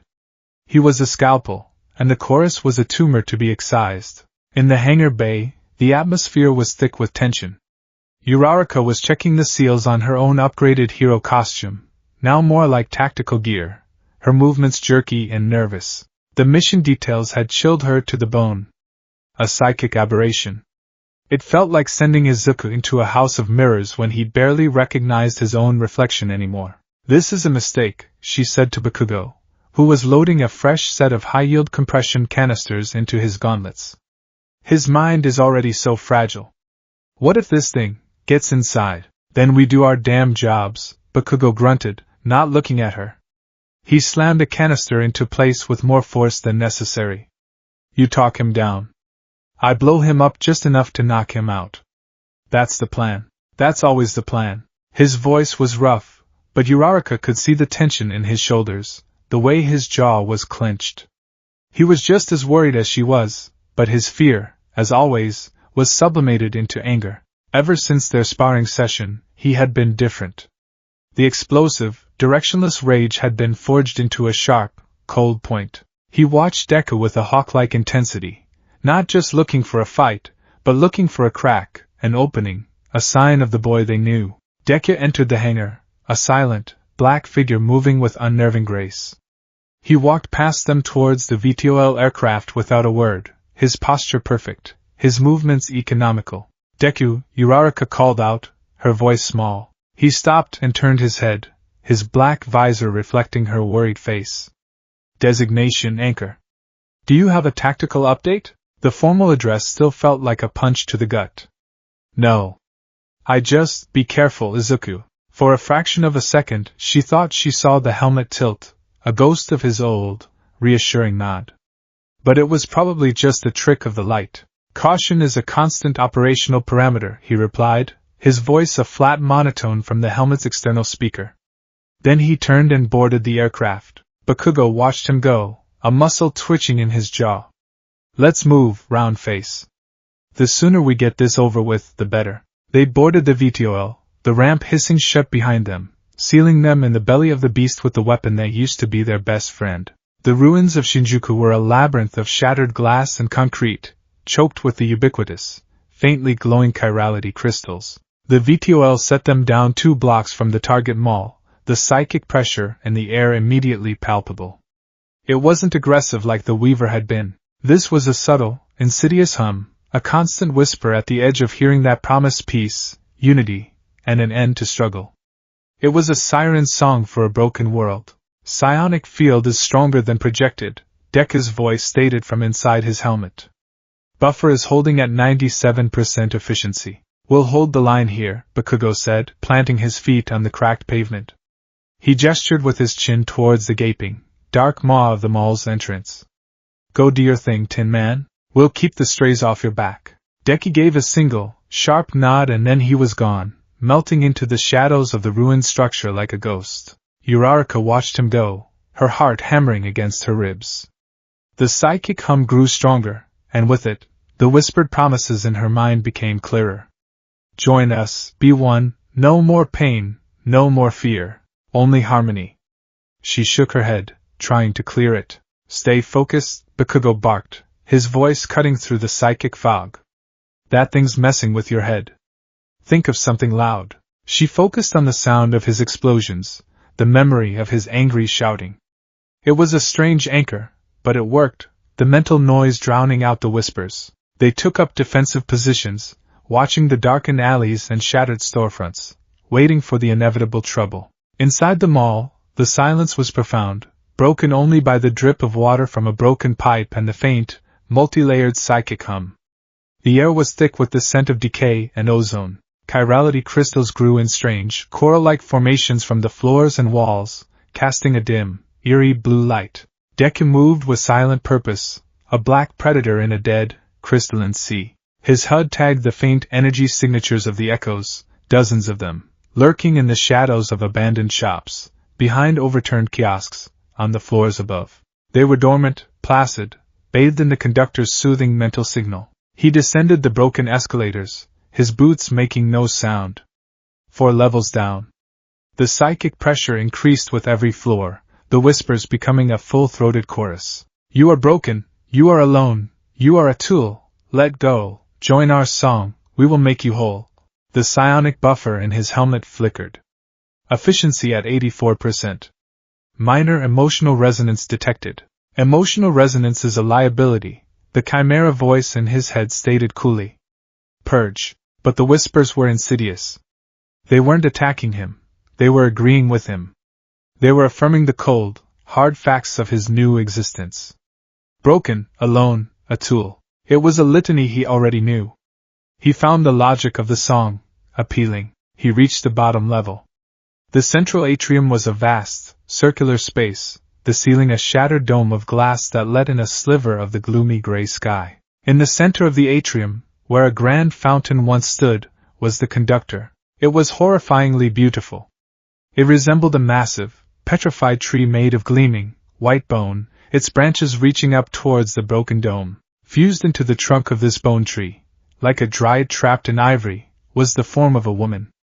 Her eyes were closed, her face serene, and her arms were outstretched as if conducting a phantom orchestra. A pale, pulsating light emanated from her chest, the psychic core. Arranged in concentric circles around the bone tree were the echoes. Dozens of them. They were all different, scuttlers, shamblers, crawlers, a grotesque menagerie of former people. But they were not aggressive. They were kneeling, their heads bowed, silent and still, like a congregation in a profane church. The song in his mind swelled to a crescendo. It was no longer just whispers. It was a wave of pure, concentrated emotion. It was the collective loneliness, grief, and pain of every single soul that made up this hive, harmonized into a single, beautiful, tragic chord. It was a song of shared suffering, offering the peace of non-existence. We were all alone, now we are one. You are alone, join us, surrender your pain, let us sing together, forever. The psionic buffer in his helmet overloaded. Warning! Psionic buffer failure. Psychic intrusion imminent. The warning was too late. The wave of emotion didn't just breach his helmet's defenses, it shattered them. It bypassed the cold, logical programming of the chimera and slammed directly into the deepest, most vulnerable parts of his fractured mind. It slammed into the wasteland. In his mindscape, the faint, ghostly forms of the vestiges stood their ground, a flickering wall against the black ocean of the void. They were expecting an attack from the void. They were not expecting an attack from the sky. The psychic wave tore through the starless sky of Deku's mind like a meteor shower of pure feeling. It wasn't the cold hunger of the void. It was hot, searing agony. It was the pain of 100 different lives, 100 different quark collapses, all at once. The car crash that killed the boy's parents, the house fire that took the woman's family, the slow, creeping illness, the sudden, blinding terror, the pain, the pain, the pain. The vestiges, already weakened, cried out as the psychic shrapnel bombarded them. Their forms flickered violently. But the psychic wave was not the only thing that came. With it came the raw data, the memories, of every aberration he had ever absorbed. The lonely whispers of the chatter swarm, the suicidal despair of the grief root. The tragic, broken melody of the resonance echo. They were all there, dormant files in the chimera's memory banks, and the conductor's psychic scream ripped them all open. The black ocean of the void, which had been placid, began to boil. The void had fed on these memories, digested them into cold data. But the raw emotion, the psychic trauma, that had been suppressed, quarantined. Now, the conductor's song was unlocking the quarantine. The cold, logical machine was being flooded with hot, chaotic, screaming emotion. Error. Error. System overload. Contradictory inputs detected. Emotional subroutines in conflict with primary directive. Error. The cold voice in Deku's head began to glitch, to stutter. The chimera programming, built on logic and the suppression of emotion, was short-circuiting. And in the real world, Izuku Midoriya screamed. It was not a sound of pain or anger. It was the sound of a dam breaking, a raw, animalistic shriek of pure, undiluted agony as the cold, ordered prison of his mind was shattered, and every ghost he had ever consumed was set loose at once. His body arched back, the Styx armor groaning under some immense, internal pressure. The black and green lightning of his quirk erupted from his body, no longer controlled, no longer precise. It was a storm, a chaotic maelstrom of energy that cracked the floor beneath him and sent arcs of power lashing out in every direction. The kneeling echoes around the conductor shrieked as the raw power hit them, their placid state shattered. They scrambled to their feet, their grotesque forms turning towards him, their collective hunger now focused and hostile. The conductor's serene expression broke. Her eyes snapped open, and they were pits of blazing white light. She recognized the threat. She recognized the void. She had offered harmony, and he had answered with chaos. On the surface, the ground shook. A wave of pure psychic agony, a backlash from Deku's scream, washed over the area. Uraraka cried out and fell to her knees, clutching her head. It was 1,000 times worse than the whispers, a raw broadcast of pure torment. Bakugo roared, letting off a series of deafening explosions near his own head. The concussive force and the ringing in his ears were just enough to disrupt the psychic wave. He grabbed Uraraka, hauling her to her feet. Get it together, round face. Something's gone wrong. He's lost it. As if to punctuate his words, a section of the street 50 yards away erupted. A geyser of green and black energy tore through the concrete, blasting a crater in the ground. The raw, untamed power was terrifying. It was more power than Bakugo had ever seen Deku use, even at UA. Kusanagi, you damn witch, what's happening? He yelled into his calm. The subject's psionic buffer has failed. Kusanagi's voice crackled back, for the first time laced with genuine alarm. He's experiencing a full systemic cascade. The Chimera program is offline. He's running on pure, unrestrained power. Failsafe, your objective is active. Subdue him. Now, another explosion of dark energy erupted from the mall entrance, followed by a horde of shrieking aberrations, the echoes, no longer placid, but frenzied and ravenous.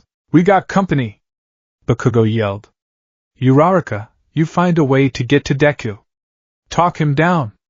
I'll hold off these freaks, but Kaken, your orders. To hell with my orders. He bellowed, his gauntlets flaring to life. My job is to stop him from breaking. Her job, he snarled, thinking of Kusanagi, is to use him until he does. Go. I'll buy you time. He didn't wait for a reply. He launched himself at the incoming horde, a screaming demon of orange light and explosive fury.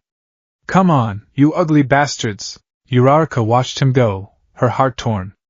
Then she turned towards them all, her face set with a desperate resolve. She wasn't the anchor anymore.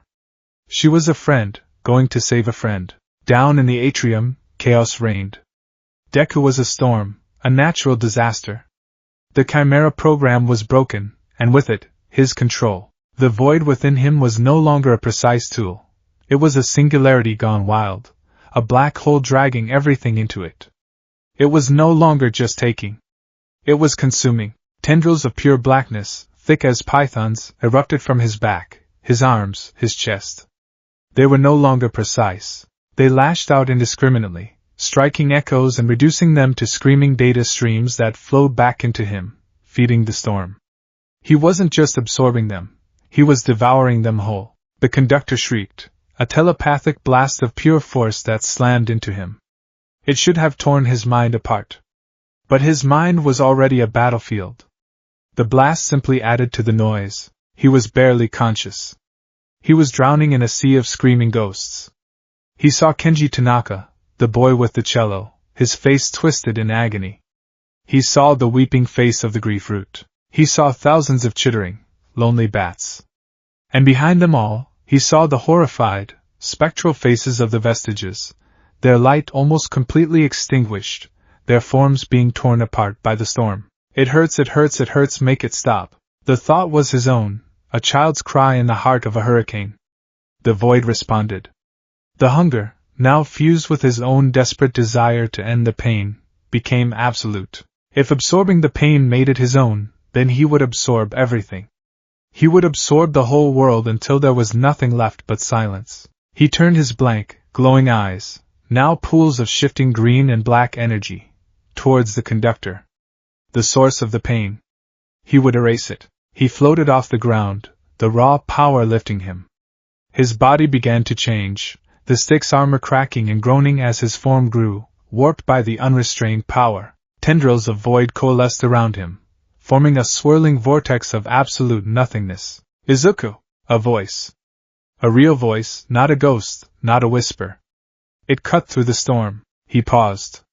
Uraraka stood at the edge of the atrium, her face pale, her eyes wide with terror, but she was standing her ground. Anchor designation, liability, absorb. The corrupted programming tried to surface.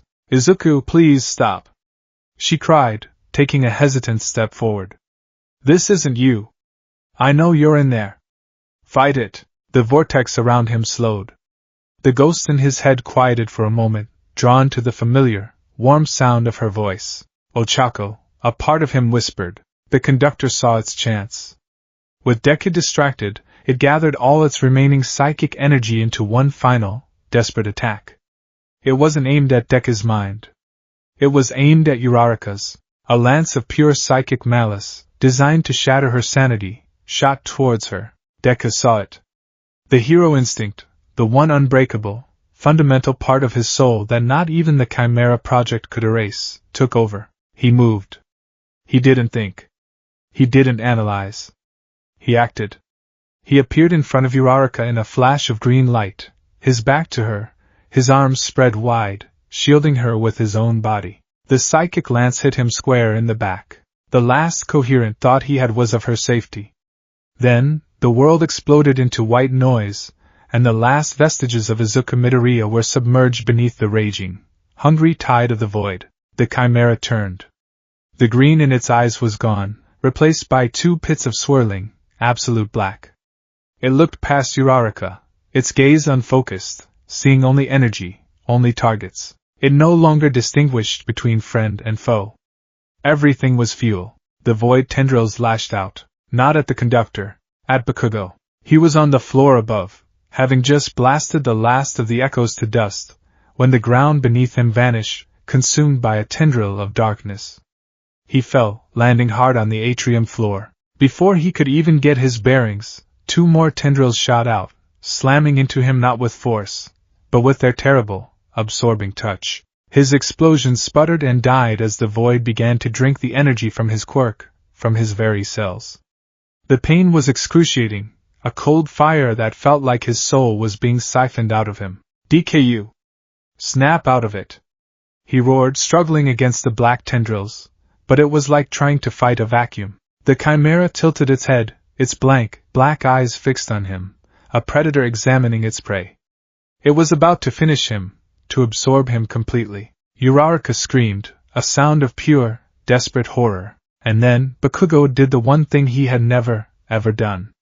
He pushed Uraraka away, not with his hands. With his words. Get her out of here! He bellowed, his voice raw with pain, his eyes locked on the monster that was his friend. He looked past Deku, at Uraraka. Go! Now! The Chimera paused, its head tilting. The conflicting data, Bakugo's self-sacrifice, Uraraka's terror, it caused another stutter in its ravaged programming. It was only for a second. But a second was all Bakugo needed. He wasn't trying to win. He was trying to create a circuit break. He poured every last ounce of his strength, his will, his defiance, not into an explosion, but into a single, desperate, non-lethal attack. He slammed his gauntlets together, not aiming at Deku, but at the floor right in front of him. Stun grenade! A blinding flash of light and a deafening sonic boom erupted in the enclosed space. It wasn't an attack meant to harm. It was a sensory overload. A system crash. The effect on the Chimera was catastrophic. Already teetering on the brink, its mind a war zone of psychic screams and corrupted data, the sudden, overwhelming sensory input was the final straw. The black vortex around it collapsed. The tendrils of void snapped back into its body. The blackness in its eyes receded, replaced by a flicker of green, and then, nothing. The light went out. Izuku Midoriya's body, free from the terrifying power that had animated it, went limp and fell from the air, crashing to the atrium floor like a marionette with its strings cut. He lay still, the stick's armor cracked and smoking, his body utterly catatonic. Bakugo collapsed, his body trembling, the places where the tendrils had touched him feeling impossibly cold. He had a searing burn across his chest from the backlash of his own desperate attack, but he barely felt it. He stared at Deku's still form, his breath coming in ragged gasps. He had seen the monster. He had seen it almost kill him, almost kill Uraraka, without a hint of recognition. The armor was cracked, but it was the boy inside who was truly broken. Uraraka rushed to his side, tears streaming down her face. "Kaken! Are you alright?" He just stared at Deku.